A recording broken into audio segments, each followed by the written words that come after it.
Up next on Maine Challenge, our guest is Secretary of State Matthew Dunlap.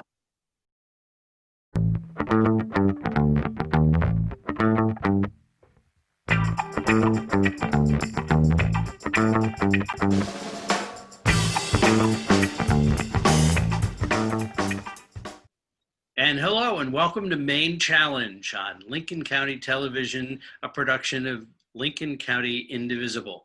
Our guest today is Secretary of State Matthew Dunlap, a former longtime Maine legislator and several terms as Maine Secretary of State. Welcome, Matt. Hey, Chuck. It's great to be on the show. It's really good to have you on our sprawling Maine Challenge campus. I hope your accommodations are acceptable.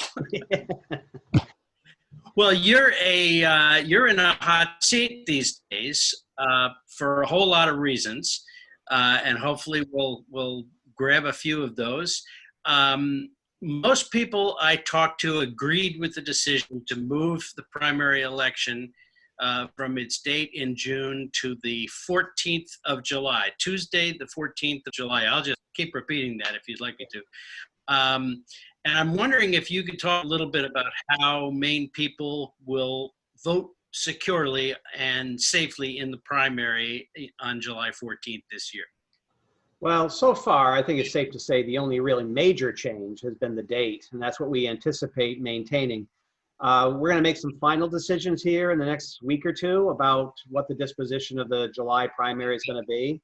You go back to the middle of March, this happened very quickly, and we're still kind of trying to figure out how fast it did happen. You know, I was in Washington, D.C. in early February, and that was when the coronavirus was at the top of every news hour.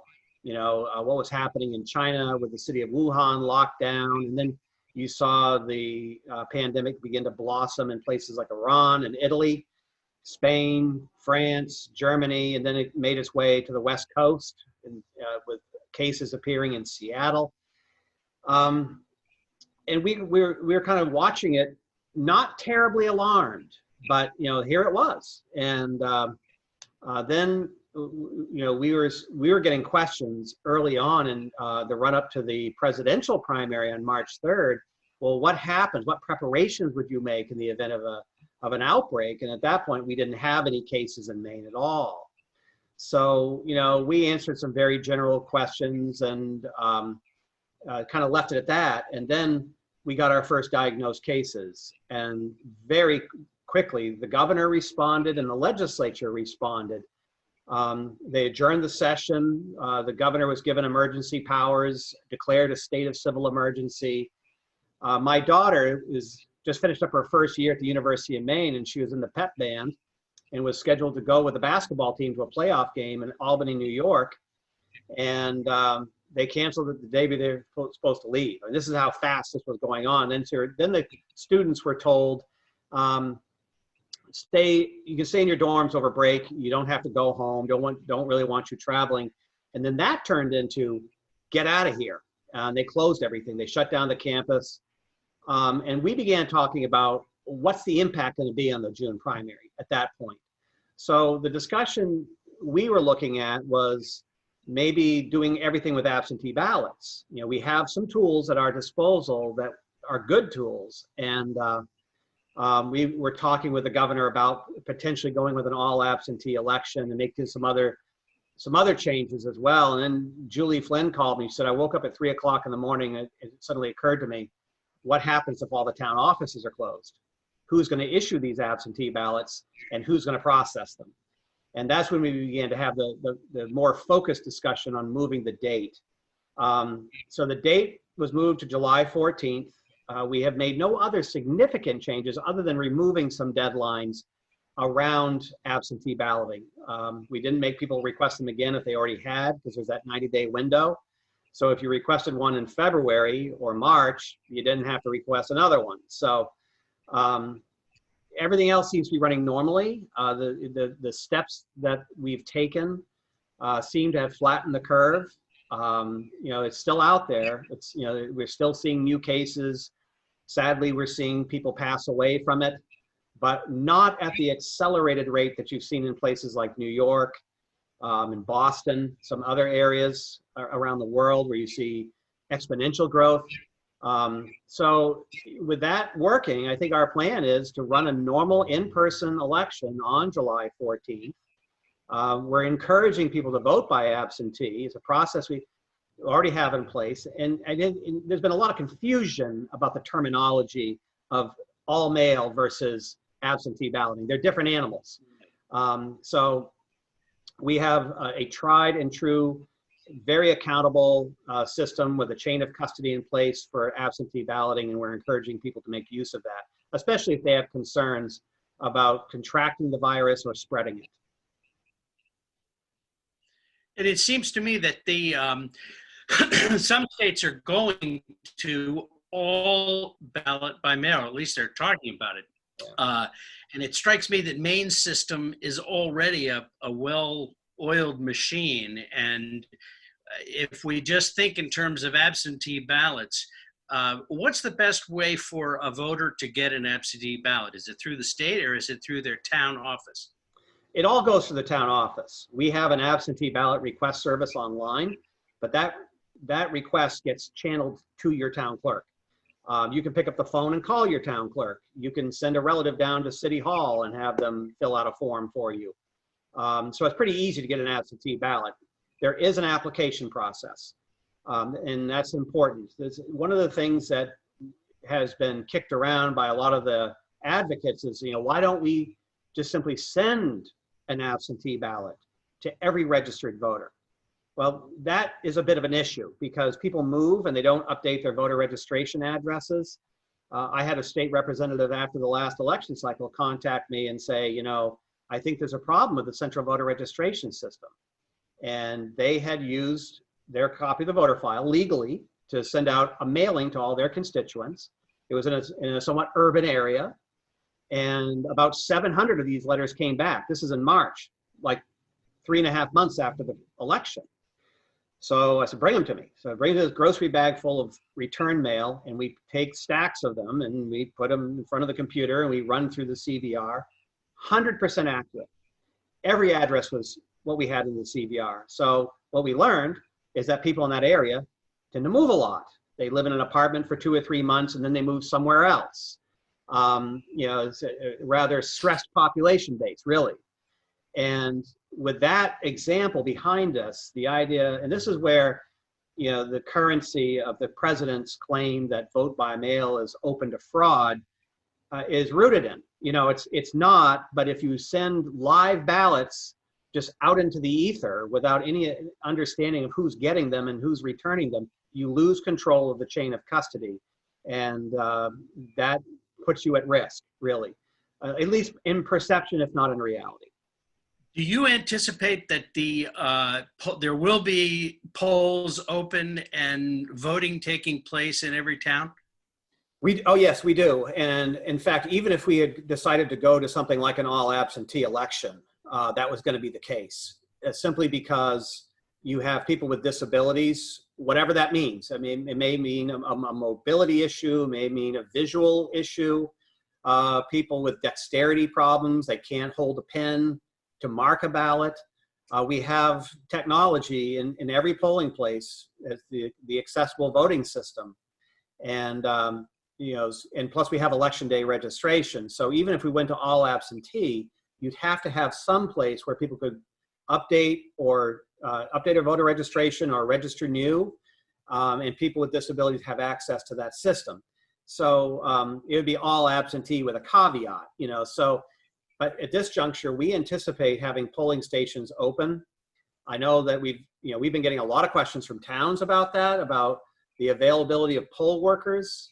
We've been working with some of the advocates on a recruitment effort to get younger poll workers involved, because poll workers tend to be from the demographic of the retired elements. So, and that's been demonstrated to be a portion of the population that is at risk. Yes. So we're working with folks to try to get them some extra resources. We have the federal allocation of money that we can use to help with that sort of thing. We're getting personal protective equipment for poll workers, which we hope to have in every town at least a week before the election, along with some plexiglass barriers to help enhance that. And on top of it, we are encouraging people to vote by absentee ballot. Great. I have two more voting questions and then we'll move on. One is ranked choice, how's ranked choice voting going to work in the primary and in the general election this year? I understand from Sarah Gideon, actually, who was on the show with us, that ranked choice voting will apply in the senatorial primary and will also apply in the general. Is that correct? That is absolutely correct. So ranked choice voting has a little bit of a complicated history, as you know. Yeah. It was enacted by an initiative back in 2014 and or 2016, I think it was. I don't remember. It's been so many years and lawsuits. I haven't been able to keep track of the time. But when it was enacted by the voters, it ran immediately into a number of problems about the constitutional provision that elections and state elections are determined by plurality. Now, what's not described in the Constitution along that line are either primaries or federal elections. So there was a solemn occasion that was called by the Supreme Court. They ruled that if ranked choice voting was challenged on the issue of plurality, it would probably be struck. So the legislature, through a series of actions, and then the people's veto to undo what the legislature did, so they revisited everything they did again. We are using ranked choice voting for all state and federal races, not county races, but state and federal races in the primary.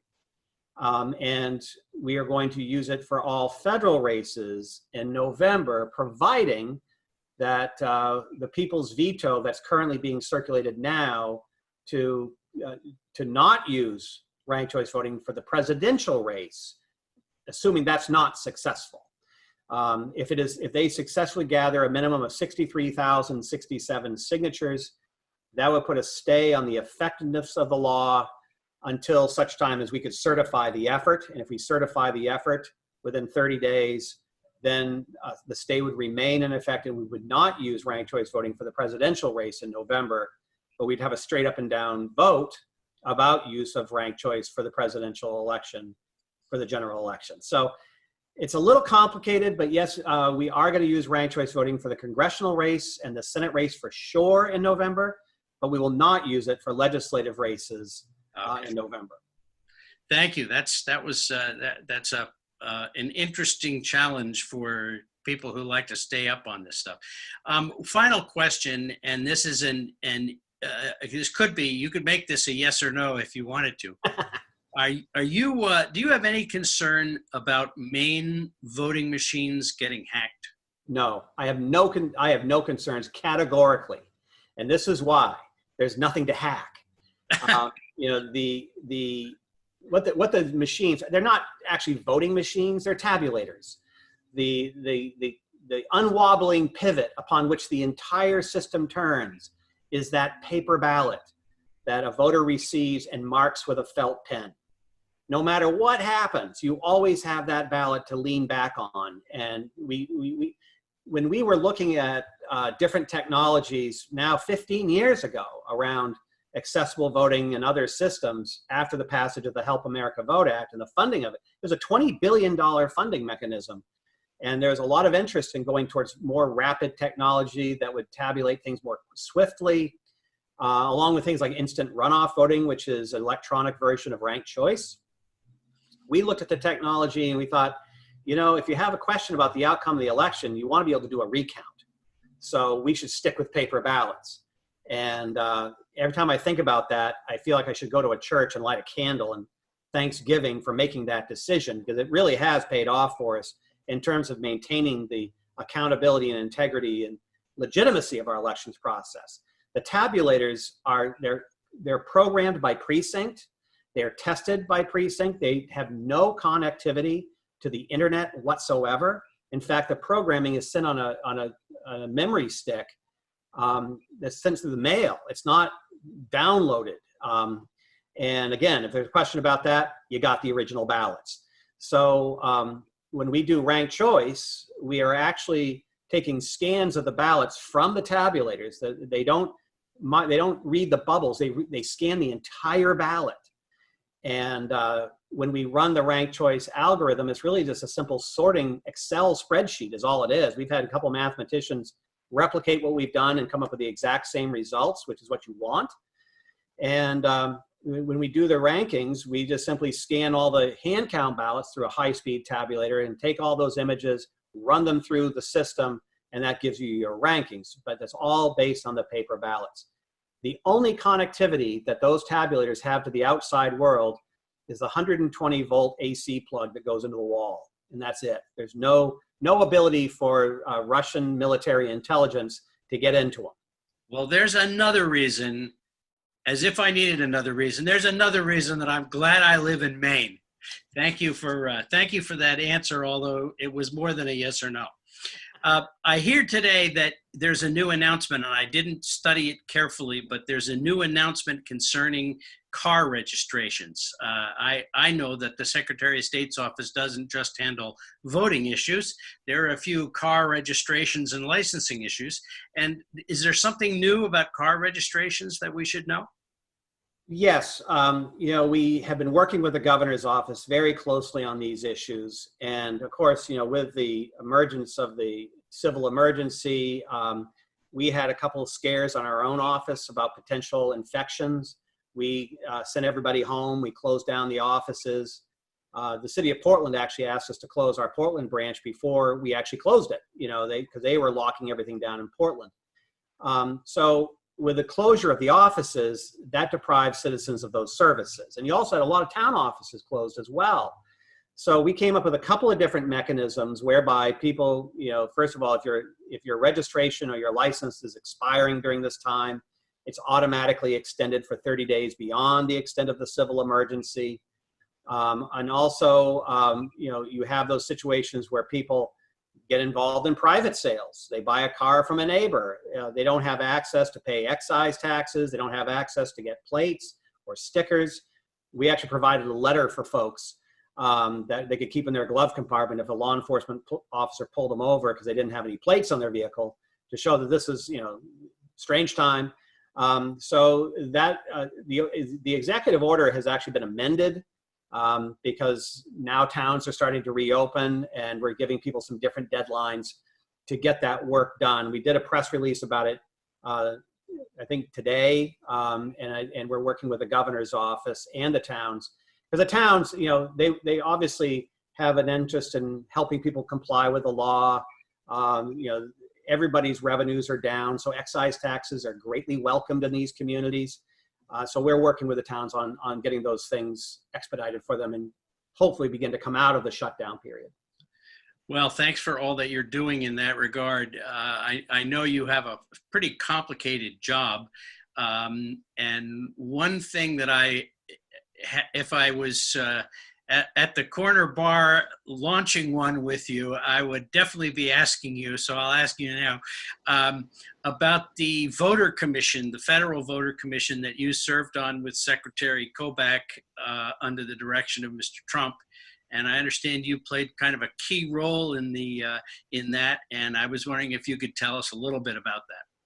Well, you were in the legislature, Chuck, and I was too. You and I have served you probably can't even remember how many task forces and commissions you served on. I've served on a lot too.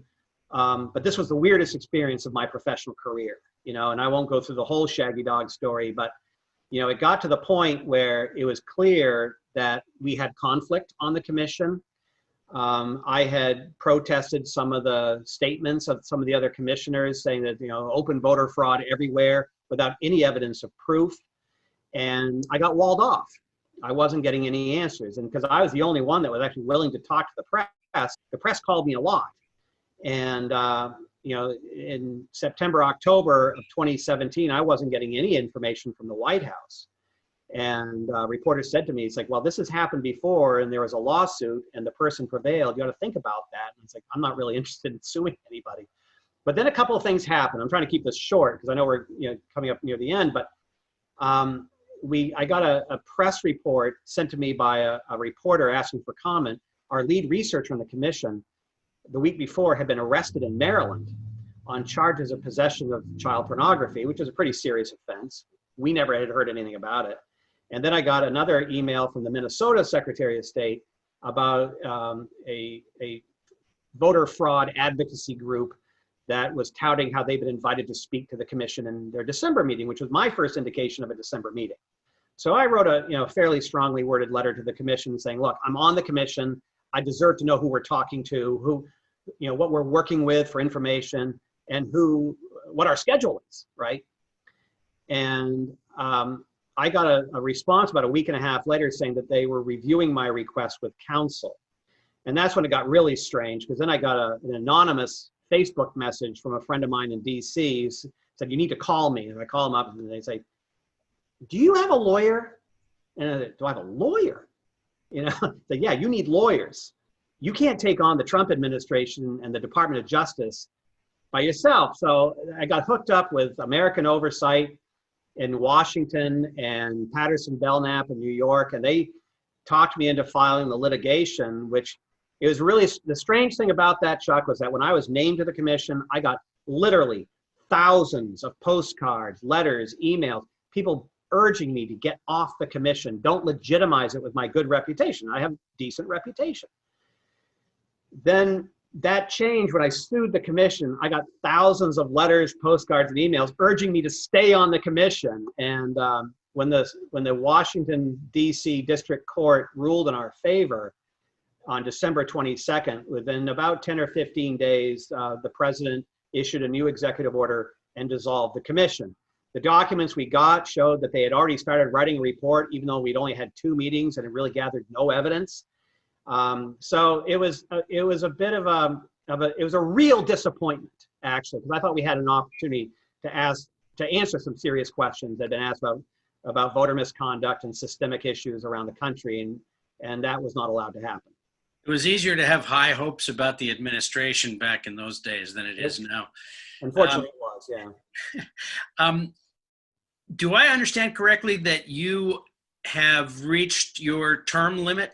That I had forgotten that constitutional officers have term limits. Well, it's easy to forget with me. I mean, I've been in, this is my 7th term, and I was served, we have 4 terms that we can serve. I was running for my 4th term, and because I'm one of 3 secretaries of state that are elected by the state legislature. New Hampshire and Tennessee are the other 2, by the way. And in 2010, I was running for my 4th term, and because the Republicans did very well that year, and they liked me well enough, but they really wanted one of their own, and they politely but firmly showed me the door.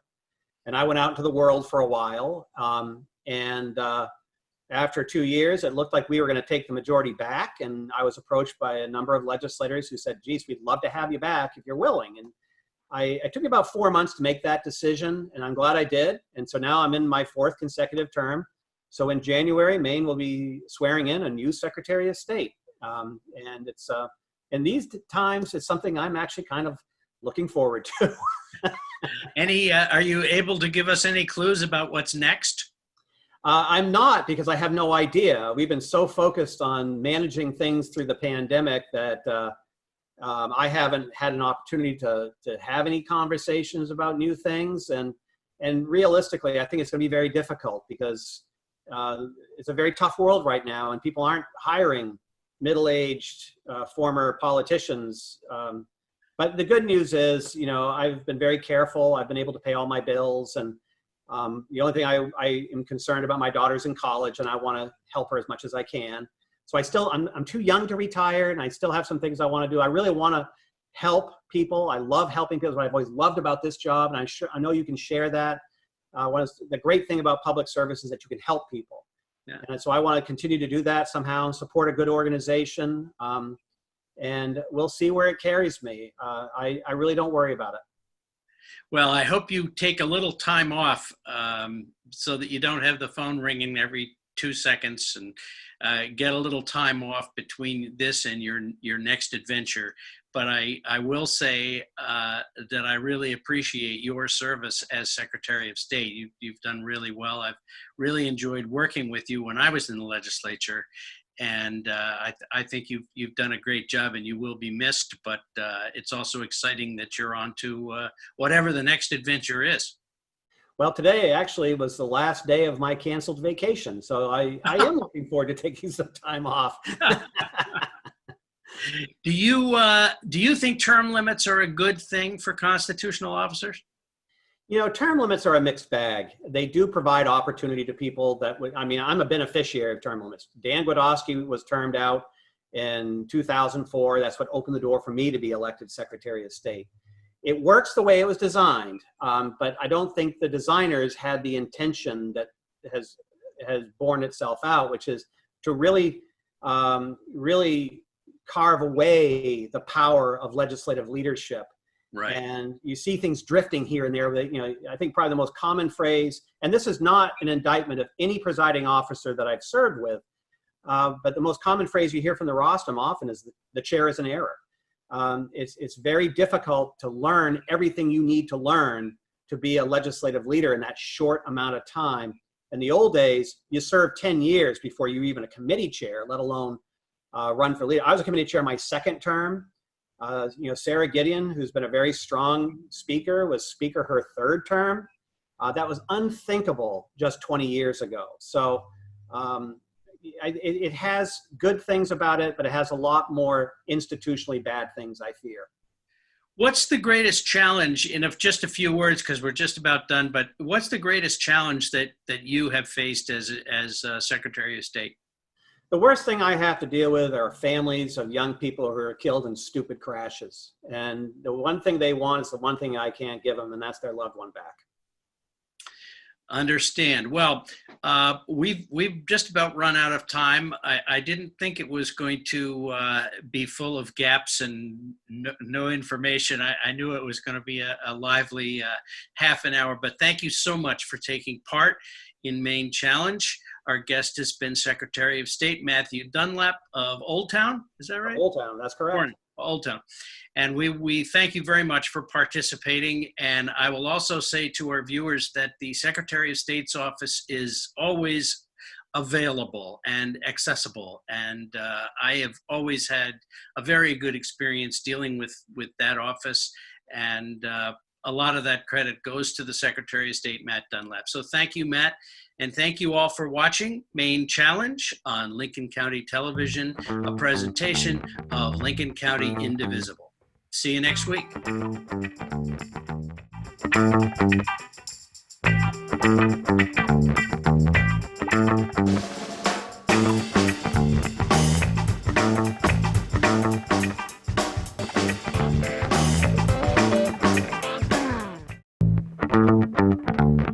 Show your support for Maine Challenge and LCTV's programming.